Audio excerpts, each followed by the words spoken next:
You are listening to Informed Dissent. If you're a longtime listener, welcome back. If you're new, welcome. Here's the lay of the land.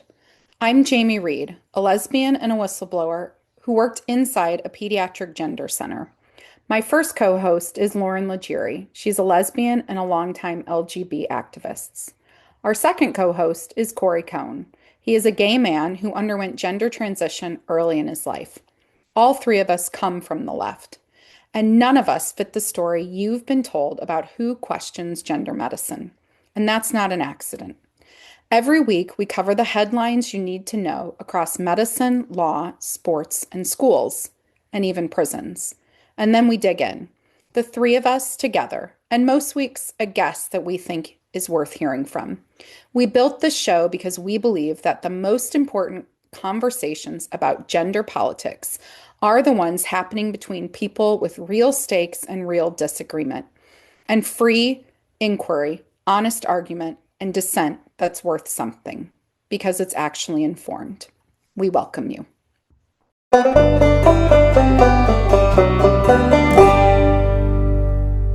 Welcome to Informed Dissent. I'm Lauren. Here's your news of the week for Saturday, May 2nd, 2026. Benjamin Ryan broke the news that detransitioner Camille Kiefel has settled her malpractice lawsuit against two Portland area mental health providers who each referred her for a mastectomy after a single appointment. The case has been set for what would have been a jury trial. Terms are confidential. There are now 27 known detransitioner lawsuits working their way through the U.S. courts. Longview Investigations published all three parts of a podcast, Strange Bedfellows, When LGB Met T, reported by Ben Kawaller. Former GLAAD President Herden Graddick goes on record the medicalization of gender-distressed children was a mistake, and the movement needs to admit it. Listen to all three parts because next week we have a talk with Ben Kawaller himself. In Tennessee, their detransition coverage bill is going to Governor Bill Lee's desk. In Vermont paid $566,000 to settle after banning a Christian school from state competitions because its girls' team forfeited rather than play against a male. The Supreme Court has declined Foote v. Ludlow after 11 relists. The case asks whether schools can secretly socially transition a child against parental wishes. The Foote family waited 4 years. The answer was no. In the UK, the single-sex space code comes before Parliament later this week, 1 year since the Supreme Court ruled that women still means woman, and women are still waiting for an answer. That's your news of the week. Now on to the show. So before we get started, I want to let our audience understand what the difference is between a butch lesbian and a femme lesbian. And that is that I made a reference right before we started to the product Weed and Feed. And Jamie had no idea what it was. And Lauren was like, of course. So there's the difference. Welcome to Informed Dissent. Thank you, Cori, for that impromptu. I think there's more to it. I think there's more to the differences between. That's it.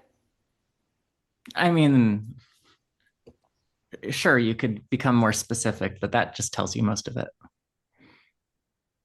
I still don't know what this item is, but we'll move on to our topic at hand, which is um, a pretty big conference thing went down last weekend that we wanted to tell you, Cori, all about and our listeners all about. This is at a AAP academic conference. Close. This was at the so there are so many of these organizations. This was at the Pediatric Academic Societies Conference, which is an organization where four organizations form the society. I see. So those organizations are the American Pediatric Society, the Society for Pediatric Research, the Academic Pediatric Association, and the one that we all know about, the American Academy of Pediatrics. So this is primarily an academic research, some policy conference. This year it was in Boston. Lauren and I realized when we arrived that it was at the same conference location where the Endocrine Society conference was. What year was Mm, Two that? years ago? 2 2 years years ago. ago? 24. No, Cori, you were there too. Yeah. Yeah. The three of us were all outside of that one. Yep, that's right. Okay. So is And that this conference, I think I know, but tell me, it's like 95% of the topics that they discuss are not gender identity. so? Yes. When the so we registered well in advance. Um, I'll make a note about the registration and then the cost. I think it's relevant here. So I ended up paying $765 in order to attend. I am not an MD, but I have a clinical researcher. I have credentials that allow me to enter. You have to have some sort of credentials to come to these, or else you have to prove you're a student that's studying something related, or, people who set up the booths and are, hawking their wares, but you have to have a reason to be inside of this conference. So we paid 700 and I think it was $765, and Lauren entered as so you can bring a family member Okay. to a conference like that. And so I think a lot of times people who might be married to an MD will travel along to conferences like this. So you can go, maybe they join a couple of the sessions, maybe they just come in to do one of the dinners or the cocktail hours. But you can bring a family member in as well. Okay. But when the list was first put out of all of the sessions, I actually spent about 3 hours going through every single day, cross-checking the words LGBT, gender, transgender, sexual orientation. I actually tried to find every single program listing that was associated in any way with our topic at hand. And there were roughly 6 total presentations out of 4 days that involved that topic. That would have been like hundreds of presentations over 4 days. Mhm. Exactly. Yes. Yeah, there are multiple sessions going on at the same time all day for Right. a number of days. So yeah. Right. So the purpose of the conference is not to get all of these academics together on the same page about fighting the Republicans on gender identity stuff. This is just like a minority topic. It is, but I think it's one of the more important research topics of the day because it's also driving policy on a national level, at a state level. So it was in Boston, and we arrived on Friday because I wanted to attend the Saturday LGBT panel. And I also wanted to attend a policy panel that was put on in the early morning on Saturday about the current state of public policy. And you could tell by the title, it was talking about divisive topics in current policy for pediatrics. Oh, well, that's good though, right? Yeah, so I attended that, and then we attended the LGBT panel in the afternoon on Saturday, and the panel that became the biggest of the controversy was on Sunday morning. And I'd like to can I share a little bit about who some of these people are? Oh, what's the name of the panel? What's the topic? For Sunday, Yeah, that was the panel that our people were on. right. You say I our people, but the oh, people who are critical of medical interventions in children, They're not LGBT courage people. No, they're not. Right. So the panel on Sunday's title was a scientific dialogue on the care of transgender and gender diverse youth. That's an interesting title. Like, obviously, I'm sure the three of us would instantly start to want to fight that title, right? Well, But please keep going.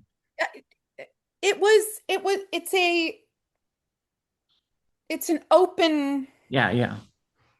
topic. I get it. I'm just acknowledging that since we are partisans, we're advocates or activists, we would instantly say there are no transgender kids. Well, there are youth that identify as trans. I mean, yes, if, Right. the way you write the language, it would have been, I might have written that differently, but yes, I think that the goal was I think part of the goal was an open dialogue, and dialogue is sometimes utilizing language that is understood by both sides. Yes, that's my point is if this were purely a partisan Oh, panel, if the they whole would, point of it was to come and be an activist, that's not the title you would pick. oh, That's no, that's not just at the all. point that I was making. Yes, you're absolutely right about that. Um, so should we do this? Do you want to hear about the Saturday stuff first, or do you want to hear about Sunday? Or do you care about Saturday at all?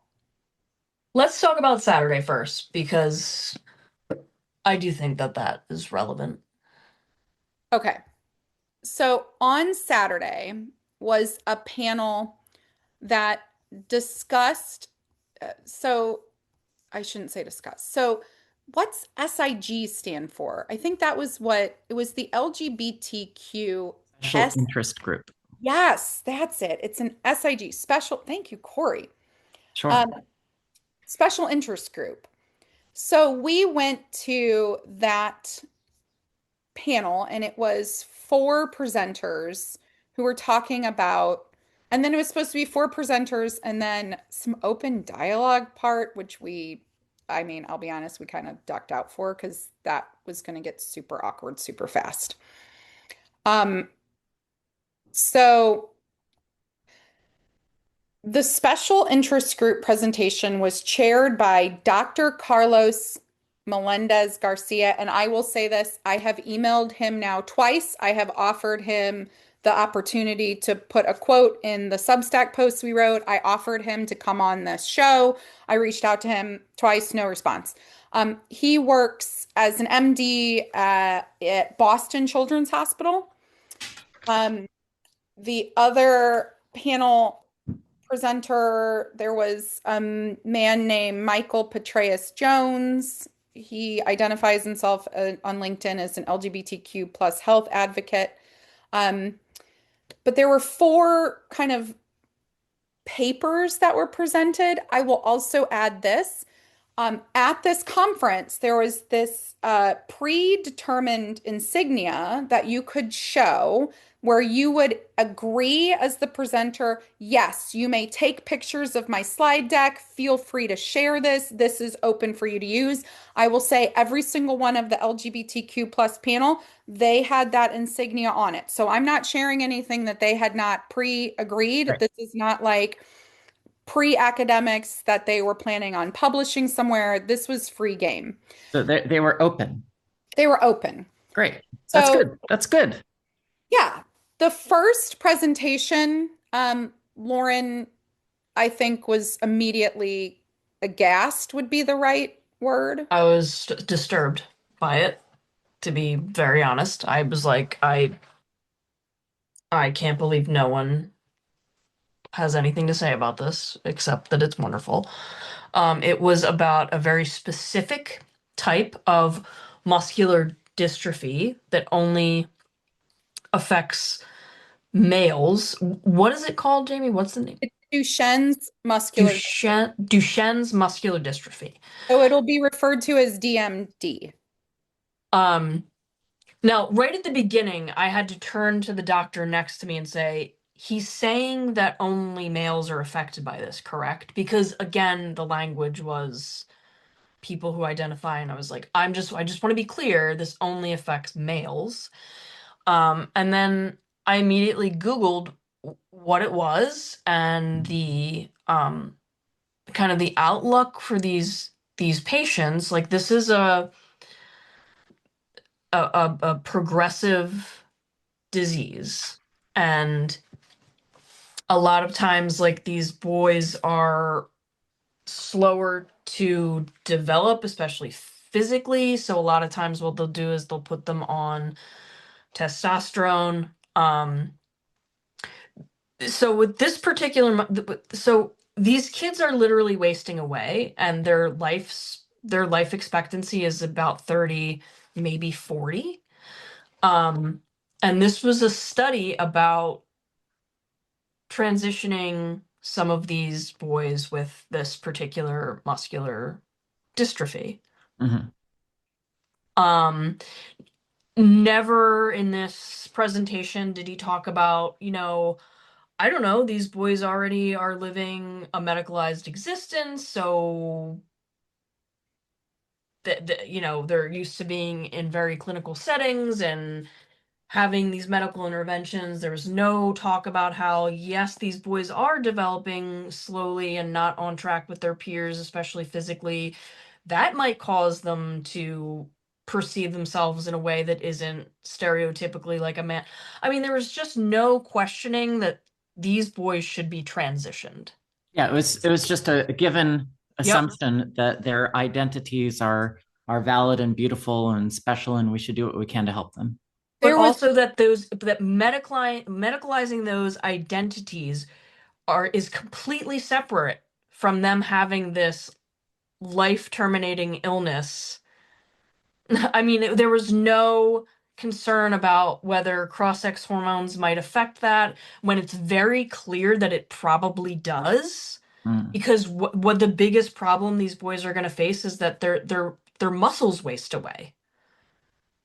And so, as a layman, I'm thinking, okay, but if you're giving them estrogen instead of testosterone, isn't that going to rapidly increase? Like, none of this was addressed. None of this was addressed at all. It was just about, how do we validate their identity? And I thought it was horrifying, honestly, that none of these questions were even raised. It was just like, well, of course, some people with muscular dystrophy need to transition. in pediatrics. In pediatric, yes, again, emphasizing this is we're talking about children with a life-terminating illness, specifically boys, specifically talking about muscle wasting, and Yep. they are giving them cross-sex hormones, which will only exacerbate that. Uh, And no one blinked an eye, and the only one that asked even a question that even remotely challenged it, I think, was Jamie. And they totally just blew it off, I believe. Yeah. it, Lauren, I will agree that it was profoundly disturbing in a way that was hard to listen because of knowing the challenges that were going to occur on Sunday about things as basic as systematic reviews. The fact that this paper was being presented and the issue that I have with it is that it was just so poorly done. There was no questions around what is the medical implication for cross-sex hormones with this patient population. Zero. Zero. It was not even a consideration. The fact that there were no Mhm. studies on this patient population being medicalized. And again, I'll just second what Lauren said. There was also no scientific curiosity regarding what this particular relationship between this patient's physical condition and their bodies. The only thing that this researcher said was that these patients come to identify as trans at a later age, so later in adolescence even than the ROGD cohort. It sounded like what they don't acknowledge that an ROGD cohort exists. But the takeaway that this researcher wanted us to have from this paper was that he believes that what this means is that doctors should be asking patients in this serious medical condition about their gender identity at an earlier age.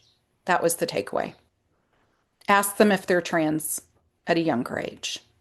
Start the dementation earlier. Get them when they're young. And you know what? Here, I have an idea. This just spontaneously occurred to me. I think we should start asking children if they're smokers. Oh, God. Well, yeah, like 2. Yeah, like 2. Maybe a little older, like 4, 5. 5. Are you a smoker? Do you identify as a smoker? So I bet a lot of more children would start smoking if we asked that question. Yeah. But that none of the panel on Saturday thinks like that at all. No, that was the most disturbing part, is that I was watching this presentation literally like drop-jawed and horrified, and I look around and everybody's like, amazing, amazing. Yes, definitely give that terminally ill boy estrogen. Amazing, you're doing great work. That's beautiful. Yeah. But just remember that paper had nobody protesting it. Nobody protested. Nobody asked any serious questions. Nobody asked if the CMEs should be reviewed. None of that was asked of this paper. That was considered high quality scientific work. Let me ask, because it matters. Is this like 5 people in the room? Is this 25 people in the room? How many people are watching this? Great question. So the Sunday panel we counted 106 people were watching on Sunday. I did not do an exact count on Saturday, but it was at least half of that. So in the about 40 participants were in the room. 40 to 50. Okay. Yeah. So there were 4 papers that were presented total on Saturday. The middle 2, one was on HIV and PrEP. So basically, the only conversations right now in LGBT health is HIV and trans. Those are the only conversations that are being had. One of the papers was out of Utah, and the author acknowledged halfway through, in the middle of me, she was asking doctors within the hospital setting how comfortable they feel in the pediatric hospital talking about SOGI data, so sexual orientation and gender identity. That was her paper. Whatever, she acknowledged halfway through, by the way, in Utah, the state law changed and we don't even have a gender center anymore. Well, didn't she actually say she couldn't finish the study? Because the center was closed. I mean, it was, anyway, couldn't finish it, but everything's right. These are done. Anyway, so I did not actually ask a question of the muscular dystrophy guy. I didn't ask a question the second. I didn't ask a question the third. I tried to stay quiet because you knew the vibe in that room was, our position, our thoughts were wrong. I knew not to push it. But the last presentation in the Saturday panel was titled The Impact of Adult Connections on Youth Mental Health. And it was presented by Megan Yanni, MD, who works at the University of Wisconsin School of Medicine and Public Health. Who, again, we did reach out to, correct? Again, we reached out to her. I sent her 2 emails. The first one was, would you like to comment on our Substack post? We're going to write up about your paper. Second one was, would you like to come on and discuss your paper on this podcast? I got no response. What she did is she actually did a study about assessments that are administered across the county. So the whole county school district administers an assessment to middle and high school students and asks all of the students about their gender identity, sexual orientation, suicidal ideations, and their feelings around support from adults.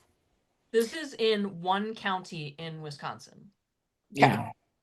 So she reports in her study that 4.5% of the students in this district identify as transgender or other questioning of their gender identity.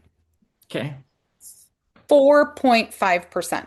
Like 1 out of 21. She then went on her primary source for concepts around suicidal ideation. She admitted very quickly at the beginning, all of that came from the Trevor Project, Okay. her data. And she talked about how Her study went to prove that really this is all about how young trans people need a affirmative adult to talk to at the school district level because that's what'll help their suicidal ideation. Okay. I could not, I was, my jaw hit the ground about the 4.5% identification rate. And Yeah.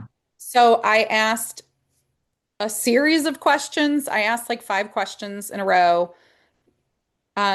My questions were, first of all, whether the 4.5 identification rate itself was an area of clinical concern. Yeah. I said, to the room, that percentage rate is one of the highest I have heard across the national landscape. Like we hear 3%, everybody else claims it's 1%, but I was like, listen, 4.5% is really high. I asked if she knew when did the gender identity question first get added to this assessment? Hmm. That seems really relevant. Yeah. Like, are kids identifying this way because you're planting the seed, because you're asking them? Did She the didn't see any relevance there. She had no idea when the question was added to the assessment. Okay. No. She also fluffed off your inquiry about the 4.5%. She said, well, first of all, it's not high, but she did the same, well, kids just feel more comfortable coming out. And also, well, this was questioning too, so they're all lumped together, but not a good Oh my answer. God. She didn't have good answers for it. But I asked, when did you add the question of gender identity? Have you tracked the changes in the response to that question over time? Has it That's a good gone question. up? And I said, did this go up? And I said something along the lines of, some data is showing that we've hit the peak for identification. Is it starting to go down? I said, if you look at the social contagion literature, it looks like I just want to know, did you even look at your numbers? Yeah. No, no. I was like, these are That basic science questions. If that you're, sounds like a research question. Did the numbers change over time? they didn't ask. Well,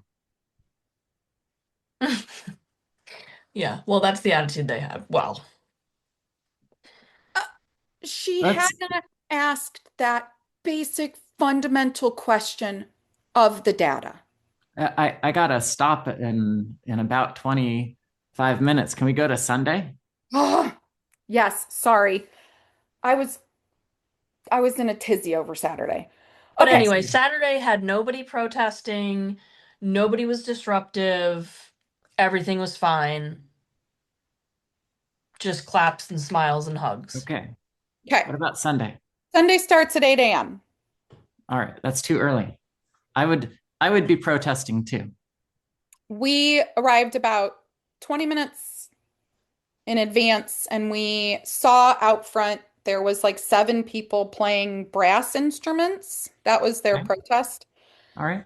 And we enter the room. On the way to the room, there is a mom in the hallway who had on a badge, who's an MD of some kind, and she had like a protect trans kids sign, but she also had her child Also bought it couldn't have been more than 8.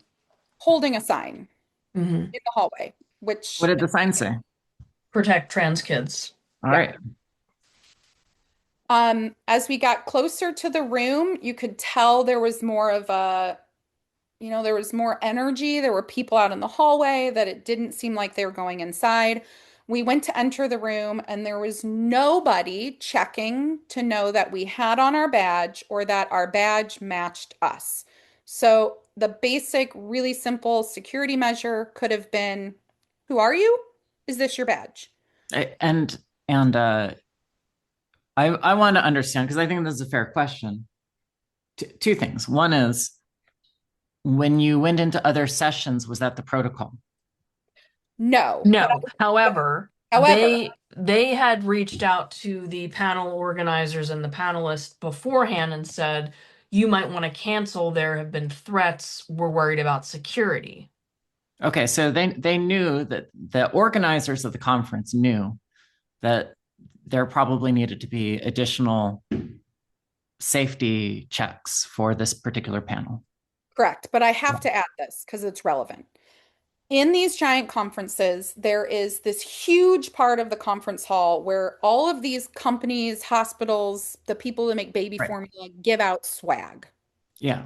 For the good quality swag, they scan your badge. Yeah. Your You badge can't has, even get into that room without having your badge scanned. you have a QR code on there, and what it does is when they scan it, it goes to your profile is on attached to that QR code. And so, in order to get the fancy backpack from the hospital, they have the mechanisms and the means to do this super easy. Every badge has a QR code and it has Okay. your profile Right. attached. Right. None of that happened to enter this room. Okay. We enter the room. At first, we go up, and I think I gave Julia Mason and Patrick Hunter a hug, said good morning.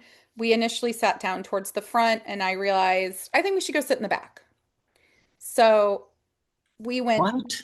and sat in the back. Don't you know that you're supposed to kind of split up a little bit and send one person over here and one person over there? We did. Lauren and I went and sat in the back, and Okay, Julia okay. and Okay, I Patrick got it. stayed All right. sitting in the front. Okay, great. So it wasn't one, you didn't have one giant block. You kind of like, No, all I right. felt I did a Cori. I channeled you, and I was like, Cori would want us to split up. That's I'm all gonna right. go sit in the back. That's right. So I I've sat seen in the enough back. horror movies. I know. You should always split up. Okay. I sit in the back next to Lauren, and Dr. Rausch stands up. He is the 2026 program chair. He's a professor of pediatrics at Hackensack. I don't know why that's funny to me. Hackensack Meridian School of Medicine. And he is in charge of overseeing the entire scientific program for the whole conference. So he stands up and he is going to give a special introduction, basically saying, we're not bad people. We're letting these bad people talk, but Oh, we let these bad people talk because science sometimes means we have to listen to bad people. He didn't, oh, I mean, Lauren, was that kind of the gist? Hmm. And then he says, we asked a whole bunch of good people to come sit on this panel to offer balance, and none of them said yes. wow. That doesn't sound like good people. That And then, sounds like scaredy cats. and then Kale interrupt for the first time. Explain to people The, who Kale is. No, I, you have a much better explanation of Kale. we have a smart audience. They all know what kale is. No, Kale is a woman who thinks she's a man, who immediately claimed to have authored part of the standards of care for in WPATH. for WPATH for SOC 8, which later we found out was not true, and she's made that claim in other places as well. So but she stands up Yeah. and she's like, I'll join this panel right now for balance. And Wow. Dr. Rausch is like, no, thank you. Yeah. Because first of all, I didn't even know this person existed. I didn't even know who the hell she was. But yeah. Okay. She sounds, what did you invite her to come on Informed Dissent? She seems very enthusiastic. I did. She yelled "fuck you" at us in front of her children later on. Yeah. And she I don't does think she'll be here. no. Oh, Okay, so panel begins. I like spinach better anyway. Moti introduced the panel. Moti Gorin. Moti Gorin is a bioethicist, and he was one of the people who helped write the HHS document. Oh, The panel chair. He introduced the panel, and then Anna Hutchinson went to speak. So I just want to say, the people on this panel, Anna Hutchinson, Rita Katiala, did I say her name right? Yes. And Stephen, what is this? Montante. Montante? Yes, Stephen Montante. Montante. Okay. All of these people, Stephen is a surgeon, still does surgery on trans-identifying patients. Rita literally runs the entire country's gender clinic, correct, in Finland. And Anna Hutchinson worked at the Tavistock and now works at the new program in the UK. So these are all three people that are professionals who work with this specific demographic and have worked with this specific demographic for a extended period of time. Okay. Thank you. Okay, just wanted to put that out there. These are not just naysayers. These are people who have worked in the field extensively. Okay. So Anna starts to speak and she's very methodical. She talks about a little bit about Tavistock. A lot of this presentation was we saw the demographic change and then the cast report was commissioned and then this is what happened with the cast report. So as she's speaking and she's up at the front, two individuals enter from the door and first they walk up past Lauren and I to sit kind of on our side, a little bit towards the front. Immediately, anyone with a brain knew that they were there to cause problems. Yeah, they had a sign in their hand, a folded cardboard sign in their hand, and they looked like they were college students. And they Okay. were dressed like they were punks. Yeah, dressed like punks. One had like a red mullet. Hmm. I was like, you're there. You knew they were there to disrupt. Yeah. So then they changed where they were sitting, also a great sign. So then they were like, got up and walked back and walked down the other side so they could get even closer to the front. At Right. no point, there were two security off guards, like guys in the room. They should have immediately been turned around, taken out the door, and said, please identify who you are. We need to look at your badge. We need to know that your badge matches who you are. No, that wasn't done at all. They were Yeah. literally just fucking allowed to enter this room, and then they were allowed to move even closer up towards the panel. Wow. Terrible security. And then we were all basically, everybody who had a brain was just sitting there waiting for them to disrupt. And then they stood up and they did. And they started screaming profanities that were a hate group, that this was a hate group, um, save trans lives. And then Trans liberation. they rushed the stage and Anna kind Within inches of Anna, within inches of this woman just giving a presentation. So Anna took a step back. She was still up at stage at the podium, and basically a wrestling match ensued to the point where the whole stairwell was being torn away from the stage because it's like one Stairwell security is guard, being torn away from. What's the stairwell? Are You these know, like it's the like one of steps? those movable stages, yeah, the stairs. Yeah. collapsible stages so that you I, wheel the I yeah. stairs up to the side. I wasn't there. That's why I'm asking for Yeah. it. So Yeah. it's some sort of temporary Yeah. raised platform in this room. Hmm. How many steps is that? Like two or three Three. steps? Three I think it's steps. three. Okay. And the security guard starts like I would not be surprised if that security guard was physically harmed because it was a full knockdown, drag out fight to get them out of the room. And behind the panel was a doorway because this is a huge conference hall, was a doorway that goes to kind of like the bowels of the conference The space. fire exit stairs, yeah. Okay. So they finally dragged one out and then they were fighting with the other one to get them out. And they were like holding on to the doorway. I mean, it was violent. It was quite violent. And then they were just screaming, motherfuckers, fuck you. Yeah. Okay, here's the I guess they should have been hit in the mouth, then they wouldn't be yelling. well, And the while this is disturbing part. happening, what Yeah, go there ahead. were half the people in the room were cheering them on, and the other half were afraid for their lives. Okay. So as they're being pulled out, screaming profanities, fuck you, you're a hate group, there's people in the audience clapping for them. Yeah. And while the other I hope half is somebody got a like, photo of the people who were supporting this. I recorded this incident. Now they asked in this session for recording to not occur, which I abided by, except for when there was a disruption. Well, it wasn't the session when you were recording. You were recording this disruption, not the panel. Yes. Well, I hope anybody who is disrupting and is prosecuted, and I hope anybody who was encouraging the disruption was. I hope that we can name them and shame them. Well, Kale was definitely one of them. Yeah, I And mean, she would later disrupt again. So, so Anna, though,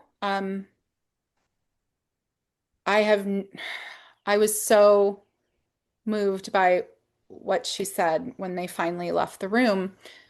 When she kept her composure the whole time, and she stepped back up to the microphone to speak, and she said, um, "We are talking about people's lives." She, and part of her criticism of in her speech of the cast review was that she felt like we should have done or could have done a better job working with, we had given these young people something, they had felt like something was promised to them, and now we're saying we're going to take it away. Right. And that's true. And that's true. Yeah. But she was very compassionate about it. There was no anger in her voice, there was only sadness. And she completed her portion. Then Rita Katiala went through what she saw in Finland, the change in the demographic. And then Stephen Montante spoke about the papers he's written specifically regarding chest surgeries and the systematic review of evidence that was done regarding chest surgeries. And Moti then did a great presentation regarding the questions right now in the field around the ethics. And I think maybe at another time we should go into what these presentations covered. And hopefully someday they will be able to come on and kind of talk with us too, the presenters. But then Dr. Rausch got back up again because they had changed the format of the Q&A. And we learned later that they had changed it so that the Q&A had a code up on the screen and you could submit a question by scanning the code.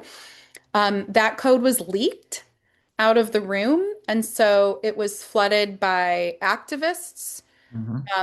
And I believe that there were 103 what they refer to as questions were submitted through that code. Dr. Rausch admitted, okay, so that's the way the Q&A is supposed to go. So he's reading the Okay. questions, and that none of these are hard questions, none of these are that exciting. And then the first person to disrupt the Q&A, she says, because you were not supposed to speak, it was supposed to be he reads the questions, the panelists answer. She Right. says to Dr. Rausch, a challenge, like, why aren't you reading every question? Yeah. This isn't fair. And then she told him, I want you to project up on the board every single question that was asked. And Dr. Rausch was like, no. But then he also said, a lot of these are not appropriate questions for an academic conference. And the panelists continued to engage with the questions in good faith. And then Kale stands up and just basically derails the whole Q&A. And then it was basically over after that. yeah, she would not stop talking. She would not stop arguing with Moti. She called several things a conspiracy theory. Hmm. Um, yeah. She just kept trying to claim that WPATH standards are evidence-based Yeah. And that she wrote them. Did she have a badge for the conference? no. She had a lanyard. There was no badge that we could see. She only had the lanyard And stuffed into her shirt. is she local to Boston, or did she travel to Boston just to do this disruption? Ooh, hold please. I will have to. Oh, we'll find out. Yeah, keep going though. Well, I ask because if she's just local to Boston, this is a chance for her to show up someplace where she's a local and go in and mess with stuff. But if she's from someplace where she had to travel, then that's kind of a different, that's part of a plan. Uh, so we were in Boston, Massachusetts. Kale is an associate professor of psychiatry at UMass Chan Medical Okay. School in Worcester, Massachusetts. So yeah, she's local. I bet it's not pronounced that. Which part? Worcester? Worcester. What do Yeah. you think? I bet it's pronounced something like war. Because they're in Massachusetts. They don't pronounce anything Um, sensibly. so I'll add this. So when we left, there was a whole to do to get us out of the building with special security, and a lot of people were yelling at the panelists and us as we were leaving. But Lauren Right, and because in addition to letting whoever they wanted into the actual conference room, they allowed people to congregate and scream and yell the whole time we were in there while they were congregating in the hallway. So every time anyone walked in or out, you heard the yelling, the chanting. They were Yeah. handing progress flags out to people if they went to use the bathroom.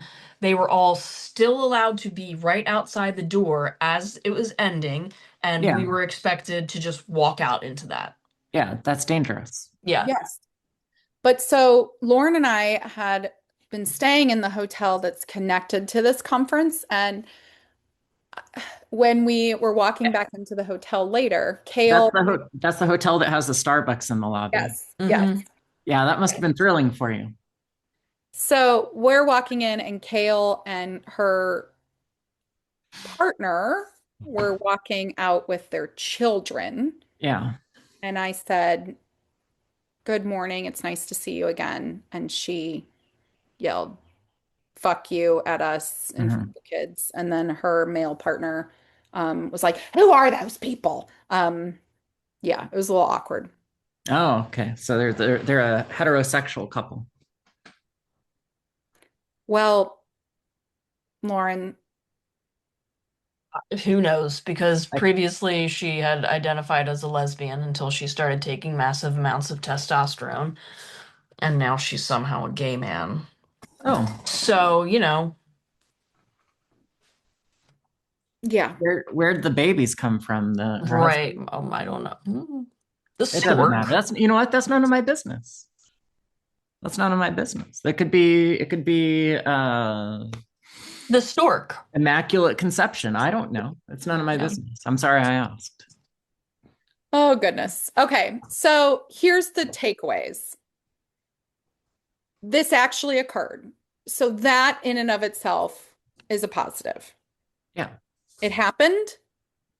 Um, there are people in the room that heard really basic scientific evidence, and heard from international experts.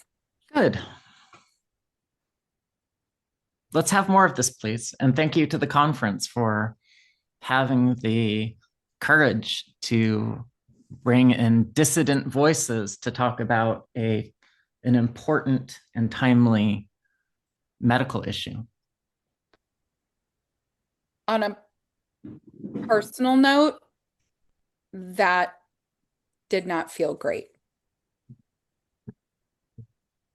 But I think had they had more time to cancel it, they would have. And I think that the way they handled the security, even after they were the ones who said there's a security risk here, yes, they let it go on, but they were going to let us be in harm's way so that we don't come back. Well, what are the follow-ups? How do we get the conference to make a statement about the security? They probably should issue a statement about it. I There's thought, probably a strongly worded letter saying, "How dare you invite people to come and present and then put them in harm's way?" I think that's a reasonable thing to say. but they didn't, it didn't have to be like that. This is what frustrates me is the amount of changes, the tiny tweaks that were needed to make it actually a safe environment were so small. Yeah, They were so maybe that's what would go into a letter. Why did scan badges, you make sure everyone has one, and you yeah, make sure that the badge that somebody is wearing is associated with the person who's wearing it. right? Why were you not more diligent about protecting the presenters and the audience? That would be the question. I'm going to turn into a pumpkin, so it was great to catch up with you, but I got to go.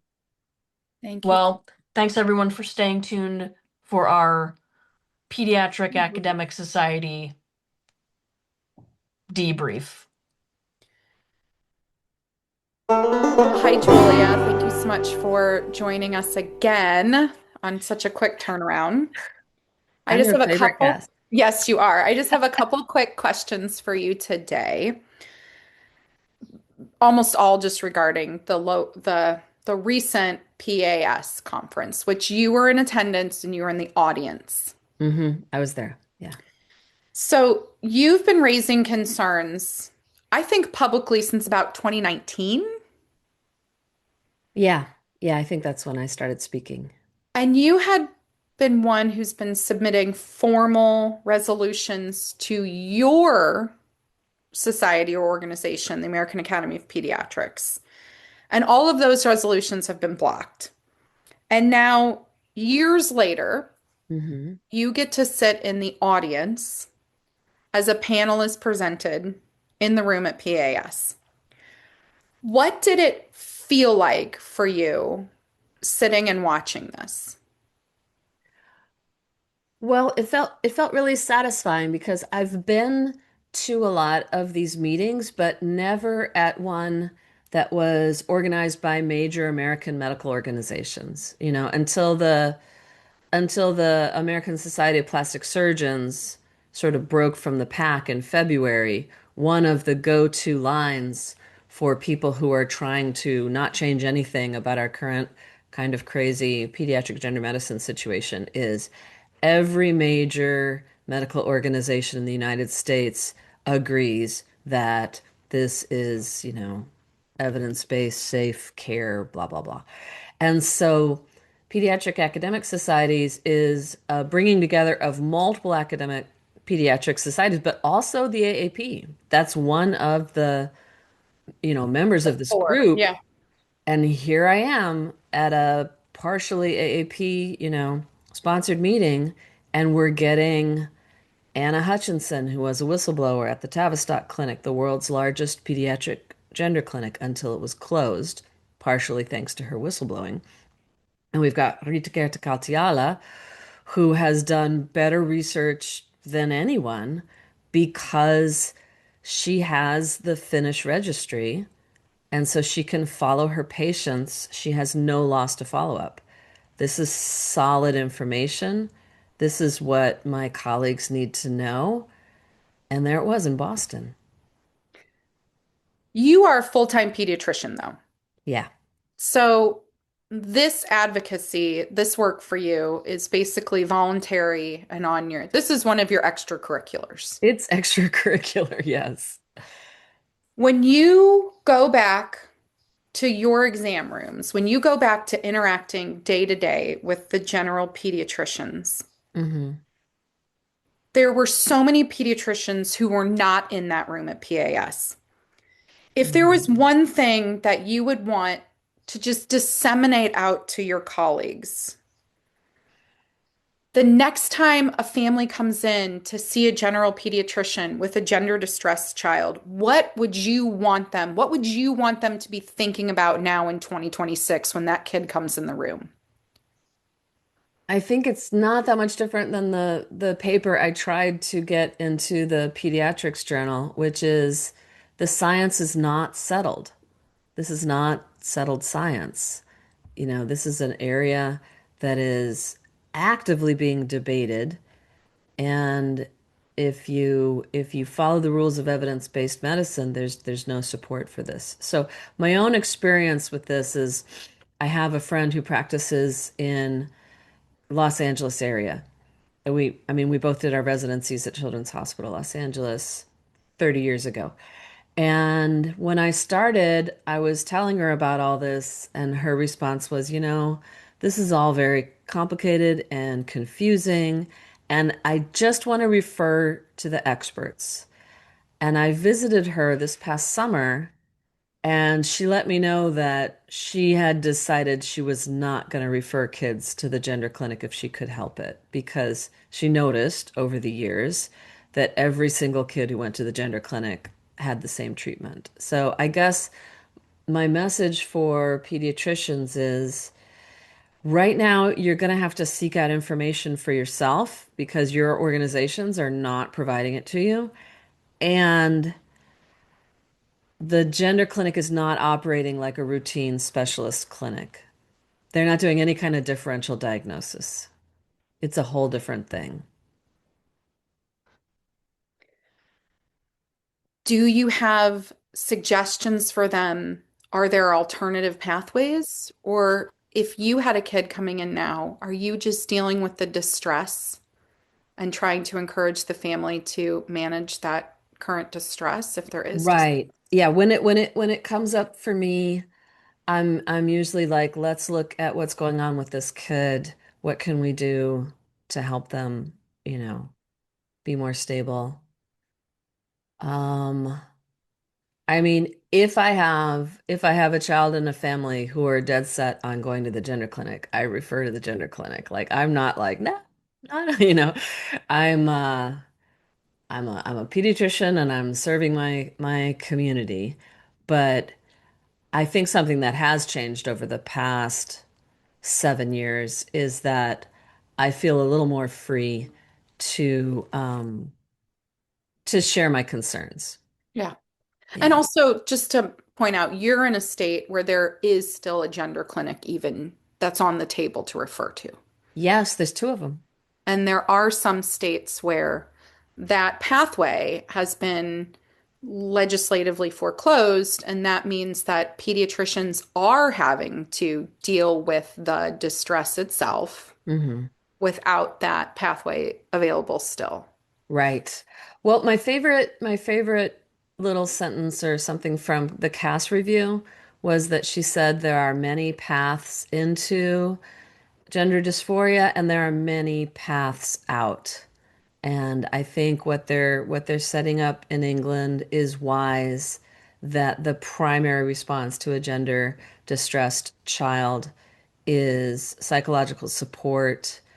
And I love this British idea of a formulation, that they talk to the patient and the family, and a formulation is a particular thing, but it's sort of an assessment of the whole situation, where they came from, what they're dealing with, where they're going, and the whole thing is called a formulation. And that's a new term for me. It sounds like a holistic wraparound care model where you're Exactly. looking at the family dynamics, the school dynamics, the history for the child, the Hmm. physical health, all of those pieces. Right. Yeah. Yeah. The And I kind think of, that's the way to go, is to yeah, try to do a holistic yeah. evaluation and what can we do to help this child right now? I mean, just basic medically speaking, that's not a bad formulation for any It's a presenting pretty good, yeah, it's a pretty good chronic policy. condition. It's a Yeah. pretty good, yeah, I just last week I had a mom who said that her child was suffering from anxiety and was wondering if I could do something about that. And I'm like, well, what's going on? And it turns out she was working nights and he was having, we all wake up in the night, but he was waking up in the night and then he was calling her at work and saying, come home. Oh, And and I'm like, yeah, I don't have a pill for that. You no, know? no. And Yeah. and so we sort of talked about the situation. As it turned out, she had a new job now. She wasn't gone at night. But um taking a holistic view is what you've got to do. In general, in pediatrics, I don't like to jump to the prescription pad Yeah. or when I have a distressed child. You get over depression by doing hard things, and you get over anxiety by doing scary things.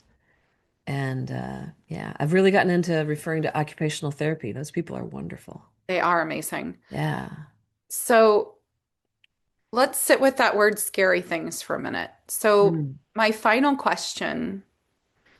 So, you were sitting in that room on Sunday, and you and I are both Americans. And Hmm. I will honestly say for a moment, I think my risk perception in our country is possibly different than our guests. So, Anna's from the UK, Hmm. Rita's from Finland. So you're watching Anna present under these conditions where this is a panel that faced a cancellation campaign. There were wheat pasted posters out front naming Moti Gorin, saying to, get rid of Moti Gorin. And then someone tries to physically take over the session from the floor. Yeah. In that moment, were you scared for her? And then when you think about your own continued visibility in this, Hmm.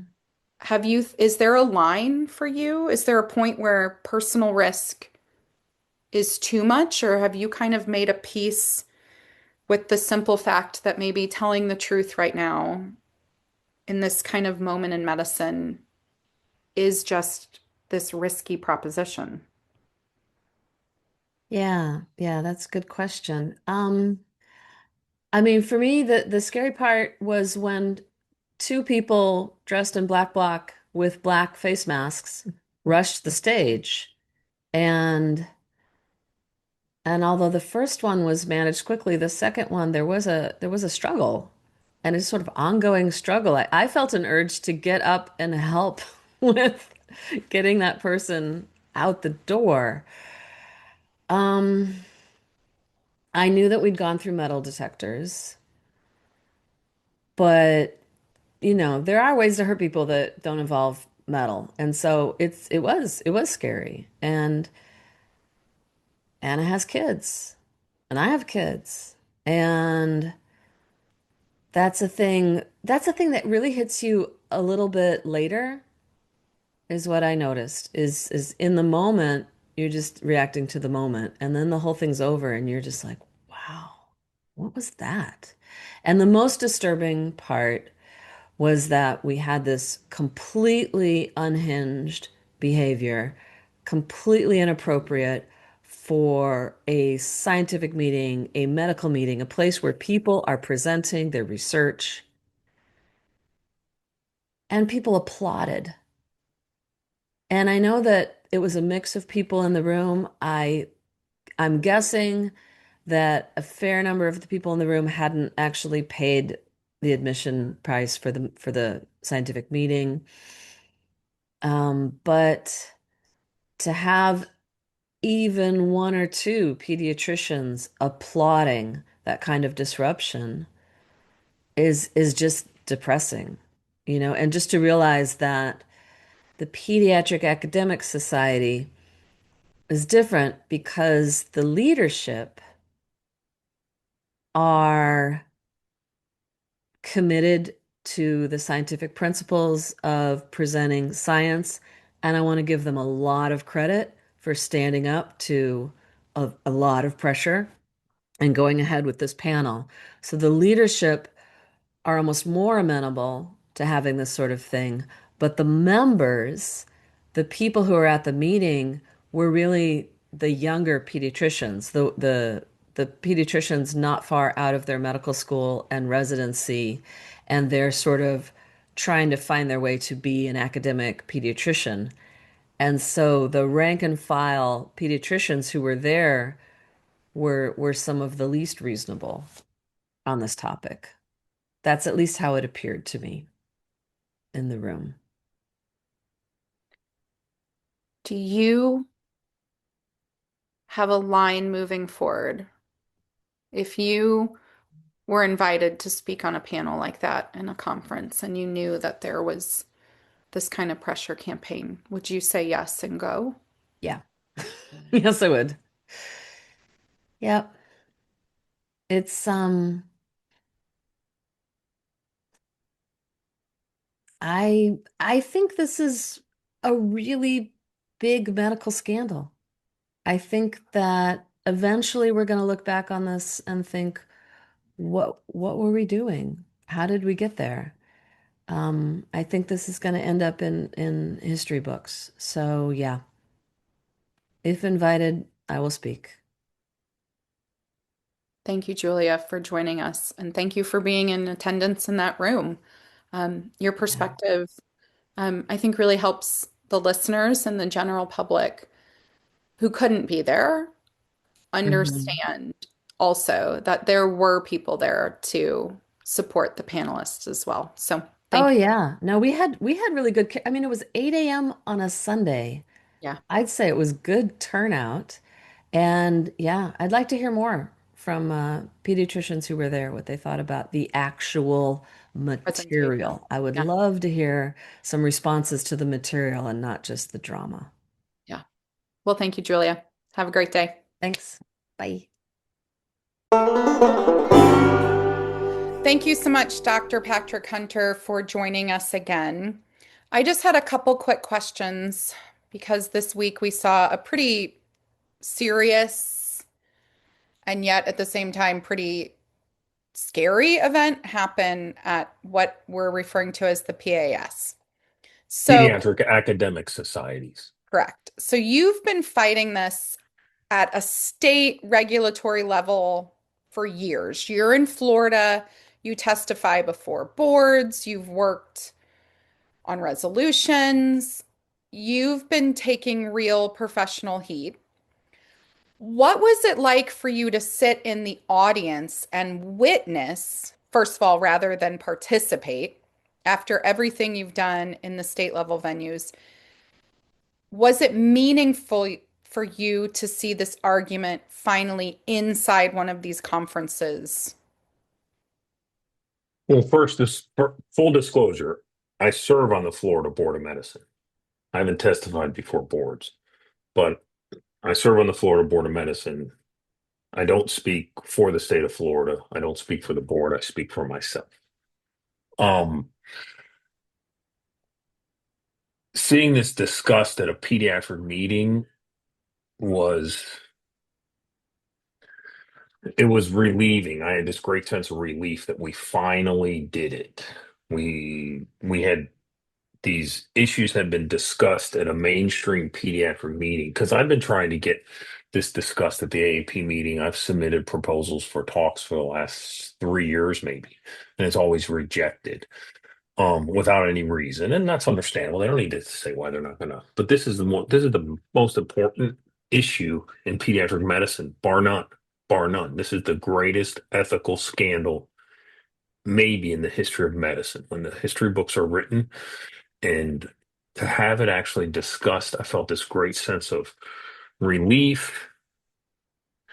I was amazed that they had accomplished it, was proud of what they had said. Um, and they didn't say anything that was controversial. It was routine stuff that is discussed at medical meetings. If you don't mind, I'm going to say what they discussed. Yeah, Can I? go ahead. Yeah. So Dr. Hutchinson essentially talked about what we all know. Nobody disagrees what we know, that this is a phenomenon that is increasing in numbers. The sexes have changed. It used to be young prepubertal boys. She talked about how now it's adolescent girls, that many of them have comorbid mental health issues. She talked about stuff that was just factually true. And then she talked about not just the history, but what's changing in England specifically, and larger, what's changing in Europe. She talked about the CAS review. You can have all you want to say about the CAS review, but it was a very, very well done. And she talked about how this is the standard way NHS England does things. Not gender's not exceptionalized. This is the way they do these periodic every 5 year reviews. Now, the CAS review is a bigger review because it's such a big issue. So she didn't say anything that was controversial. Okay. Dr. Kadiala talked about her 15 years of experience in doing this. It's 15, 16 years of experience. The research, the registry data that she has. She talked about the facts that she is learning. She has methodologically strong research without any loss to follow-up, and she's reporting things that are factual. They're only controversial if you don't like what she's saying, but you can't argue with what she's learning. Okay. And then Dr. Montante talked about his systematic reviews of surgery, that the evidence that we know, nobody disputes this. I don't care which side you're on, nobody disputes it, that the evidence is low certainty, which means we don't know if people are getting better. The claims are not supported by the evidence. That's not controversial. No one disagrees with that. And then Dr. Moti, why is Moti's last name? Gory. Dr. Gordon's just talked about the ethics. That's all he talked about. Nothing that's controversial. Ethical stuff that I hope that every physician is aware of. Okay, if they're not, that's frightening. And he just talked about the ethical issues that should be addressed and taken into account when we're doing this to kids. Are we doing it from a health standpoint, improving their health? Or are we following an embodiment ethics where you give patients what they want? That's all they talked about. Well, let's go into that a little bit more about uh, Dr. Gorin's presentation. So he's a bioethicist. Yes. And one of the things that struck me is, first of all, it felt like he was laying out on the table that right now we're at an inflection point where the basics of medical ethics are basically being challenged by this paradigm. And he quoted I know Florence Ashley, and he quoted Andrea Chu. Yes. And I think that it's fair to say both of those individuals are arguing that somehow this can be taken outside of the normative medical ethics Yes. framework. And I think what he was laying out was this is normal medical ethics. They're asking us to take this outside of it. Where do we go? Did you kind of get that sense from Oh his? yeah. Oh yeah. Yeah, yeah. So there's this concept in medicine, principalism. There's the four principles: autonomy, beneficence, non-malfeasance, and justice. Just take one, for example, the autonomy. Autonomy is a negative right, which is The a right to technical term for some. refuse. It's a right to not be interfered with. I, as a doctor, cannot do something to you without your permission. I have to get consent. Okay, I have to get informed consent. So it's a right for the patient to refuse. It's not a positive right. A positive right is I am owed this. I have a positive right to free speech. I can say what I want to say within reason. We are switching autonomy in this field of medicine from a negative right, I cannot be interfered with, to a positive right. Doctors have to change my body if I request it. Okay, so and I do feel like he did a reasonably good job laying that out. What I personally feel like is an academic conference is the perfect place to lay out that this is part of the dispute right now. So if we set aside the three first panelists where they were saying this is the medical evidence, this is what's going on in my country. Moti kind of brought us to what I think many of us in this field feel like where the debate has shifted to, that the evidence is clear. We're now in the debate over medical ethics. I know that you and I followed Moti. Do you think that those in the room realize that I just have this feeling like so many people are so disconnected from the actual debate? You're saying, oh, we all know where the state of the evidence is. Do you think that that's true for the majority of the people in the room who were applauding when the hecklers? Do they know the state of the evidence? Yes. Do you think that they're even at that level yet? No, no. I had a brief conversation with somebody out in the hallway afterwards. They have the evidence. They firmly believe. I think I don't want to use the word true believers because that's not a nice term, but they firmly believe what they've been told by their medical societies, by the AAP, by WPATH, that this is beneficial and these kids are getting better, that less than 1% of them detransition. We've all heard these unsubstantiated claims, so they truly believe it, and they believe that anybody who has anything contrary to the mantra is hateful and animated by animus and hatred towards trans people. And that could be the furthest from the truth. But they believe that. And I don't think they're ready to hear about Dr. Gorin's arguments about um, I know ethics. that's where I'm at, and I love to have those conversations. And I do think it was very appropriate that was that his um ethics discussion was in that room, because I think in a perfect world, we had two clinicians from Europe, one from the US, and then this ethicist. And I think that they were almost setting the table for, here's where we could be discussing this in a calm, rational manner. We understand this is the state of the evidence. It's time to take that state of the evidence and apply it and look at it from the ethical lens and have that debate. I just think that most of the attendees uh, had no idea that, or they do not agree that the state of the evidence is what you and I But agree that it is. you and I hate to say this about my colleagues, but you and I are talking about evidence, medicine, health, and ethics. Okay. The one person I spoke to in the hallway, he ended the conversation by saying we're all partisan. What? And I was like, what? What did you say? This exactly your reaction. I was like, what did, and he said, we're all partisan. About So this is a political issue for them.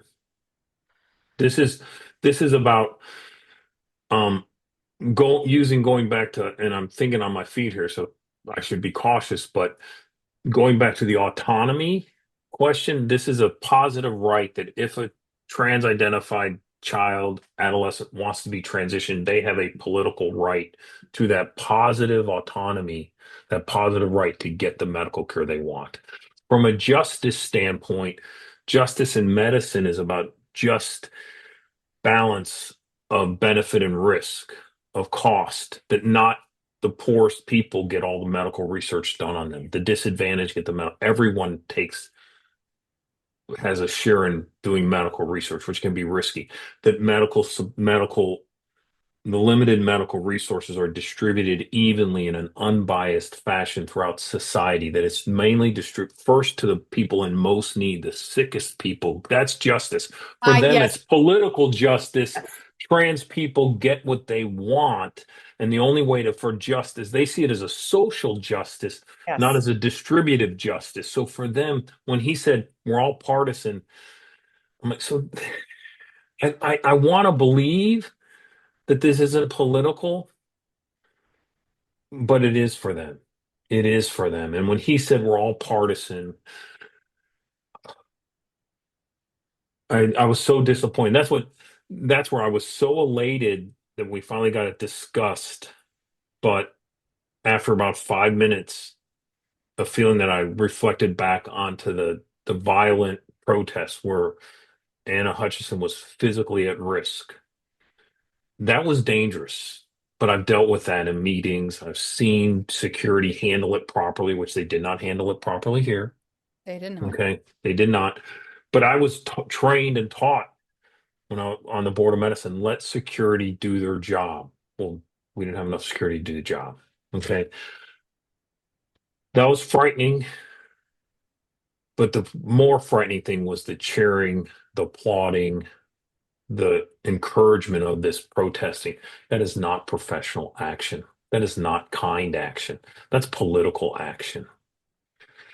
And So let me clarify for the listeners. So what happened was two individuals entered the room, and I will say from the moment that they entered the room, you knew that the only reason why they were in the room was to cause trouble. Did you notice them when they first came in? no, I was sitting in the front, Behind in the you. very, very front. So I did not see them until they came into my vision on the left as they ran to the stage.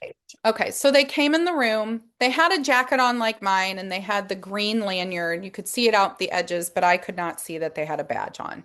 And I say this, I'm in my mid 40s. They were probably 20 years younger than me, maybe in their I'd agree.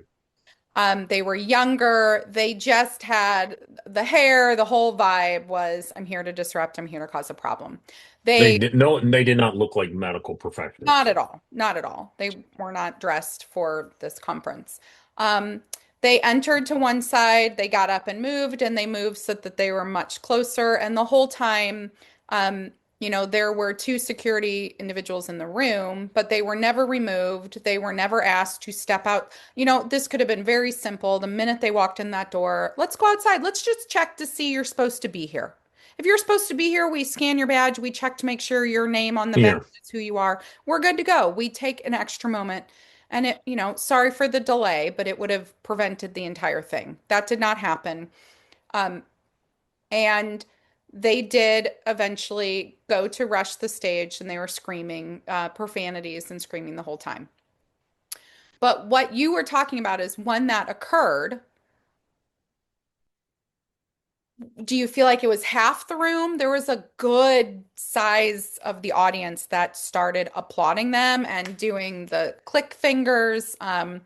I was towards the back. I stood up silently and I started to record at that point because here's my friend who I felt like was in danger. The volume of the cheering and clapping was any cheering and clapping of behavior like that is inappropriate. The volume I thought was half the room. I heard from other people that they counted about 20 to 25 of the 100 plus people there. It's just over 100 people there. So I think it was 20% that did What is, most of it is what I'm hearing. But what does one that, person would have been inappropriate. okay. What does that tell you though about where we go in the future? We made it into the room, but this is the response. Did you walk The away? You said there was a moment of kind of elation. Yes, we got this here, but then, I mean, where are you at reflecting back a few days later? this will sound, I don't know how this is going to come across, but we need more adults in the room. This felt like seventh graders fighting on the playground and other kids cheering them on. That's it. A temper tantrum happened and a bunch of people cheered it on. Um, that's not adult behavior. That's not responsible behavior. And the people who did that should be called out for them. They should be made to account for that. And then the adults in the room need to take over. And there were a handful of adults, well, there were more adults than we recognize in that room. Four at the table. Dr. Rauch, I think, tried to handle it as best as possible. Um, but there's too many adolescents in pediatrics right now that are acting like they're acting politically. It's terrible. And kids are being harmed. Kids are being harmed. Can I ask, I want to ask you a question and you can skip over it if you want to. But I felt like after the individuals, those two that disrupted were dragged out of the room, I felt that Anna's statement It's was, beautiful. it was so beautiful. But do you share that sentiment? Do you have empathy for those? If those are individuals who were put on a medical pathway or were part of that cohort who transitioned, you know, what Anna said was, we are talking about people's lives. Lives. That's the most that she summed this whole thing up. We are talking about people's lives. Those two people who stormed the stage are troubled. They are hurting. They are in pain. They have been lied to by the medical profession that this will help them. We are talking about people's lives. This is not politics. This is about sterilizing children and telling them that you're going to help them. This is about removing young girls' breasts and telling them this is going to help you. Is that true? That's what we should be talking about. Are we helping or harming people? This is not politics. This is medicine. These are people's lives. And Anna summed it up beautifully. She did, and I think also in her talk, she had a bit of criticism towards the cast review, which basically she acknowledged we gave this to a bunch of young people, and now we're telling them we're going to take this back. And I think Yes. she was talking about how that is and has been challenging in the UK, that has been met with a lot of anger. But I personally think that those young people, if we had the medical associations willing to come forward publicly and say, we did get this wrong. We're not taking this away from you because we want to hurt you. We're taking this back because it's not based on evidence and it's not And scientific. it is hurting people. And it It is hurting. is hurting people. Yes. That was never discussed in this room.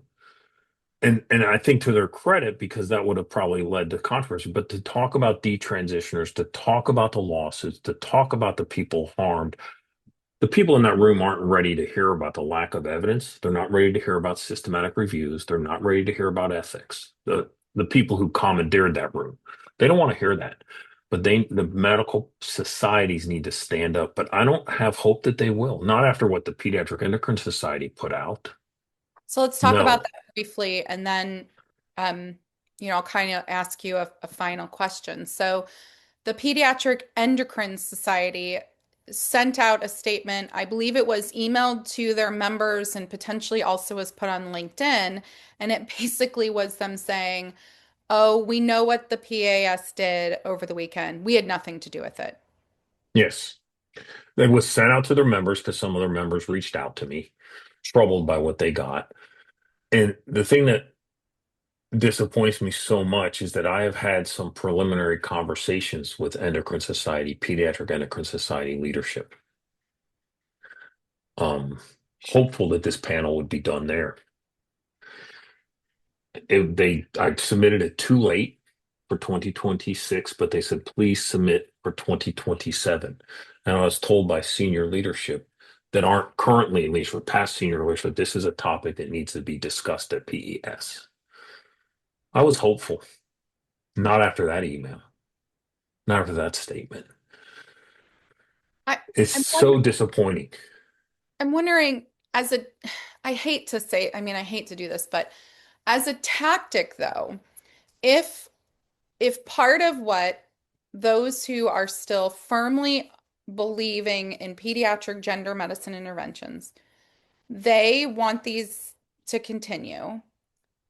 I can't say that their tactic is wrong because I know that so many organizations, they don't want drama in the room. They don't want to be worried about violence. They don't want to have to, think through security. Do you think part of why they're that these conversations are still not regularly happening in the room is because they've made it so that is it just fear? Well, it may be fair, but again, then you're worried about, I hate this sounds, you're worried about your organization. You're worried about your meeting going well. You're worried about your own safety, your own reputation. Who's worried about the kids? The kids have to be worried about first. Finding the best care for these kids who are distressed. That comes first, not the organization, not you pulling off a good, successful meeting. No, you hire the security, and if you have to, you hire the security. First of all, you should ask yourself, why do we have to hire security? How have things gotten so out of hand? Well, we got to do something to put the kids first. Put these troubled youth and young adults first. Not PES, not AAP, not Patrick Hunter, not these kids have to be first. We have to put them first. Not my political agenda. I don't have a political agenda. I have an ethical agenda. I have a medical agenda. But as we witnessed, this is, and we've all known, this is political. It's sad. Any hopes? Do you hope or do you want to predict? Are we going to see a panel like this at any future conference in the next calendar year?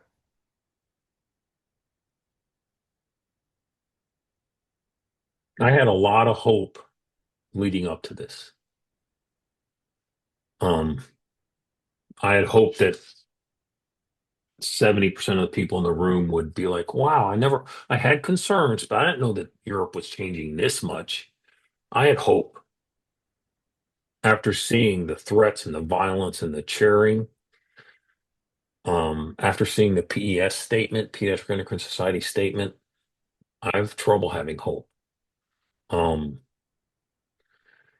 for the societies and the profession to change, that's going to take a lot of humility. Doctors are not good at humility.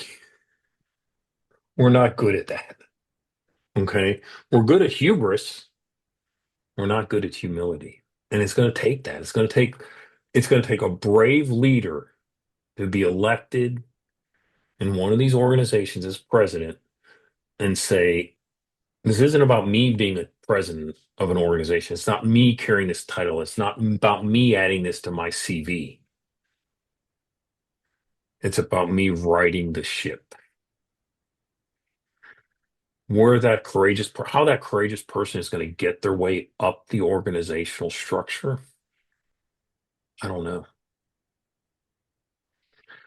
Um, I hate to say it, I have more hope in the political system in the United States. Agree or disagree with it, but whether you see it's the courts and the malpractice lawsuits, I have more hope in that because people are going to protect themselves when their reputation or their finances are at risk. Um, Sadly, that's going to change the profession before the profession has any self-correction, I'm afraid. I'm not proud to be a doctor right now. Very trying times. We've lost trust in the public and we've lost trust rightfully so. You don't earn that trust back with hubris. You earn it back with humility. Patrick, thank you so much for spending time with me today to talk about your experience at the PAS conference this past weekend. And we hope to talk to you again soon. Thank you, Jamie. Stay strong. This podcast is produced by the LGB Courage Coalition, a registered United States nonprofit fully funded by small donations like yours. We work to promote evidence-based medicine, ending the medicalization of gender nonconformity, and advocating for LGB rights. Supporting this show means supporting that work directly. If what you heard today mattered to you, please like, subscribe, and pass it along. Word of mouth is how independent shows like this one survive. You can reach us in the Substack comments section or by email at lgbcouragecoalition@gmail.com or through the contact page on our website at lgbcourage.org. We want to hear from you. And until next week, stay informed and ready to dissent.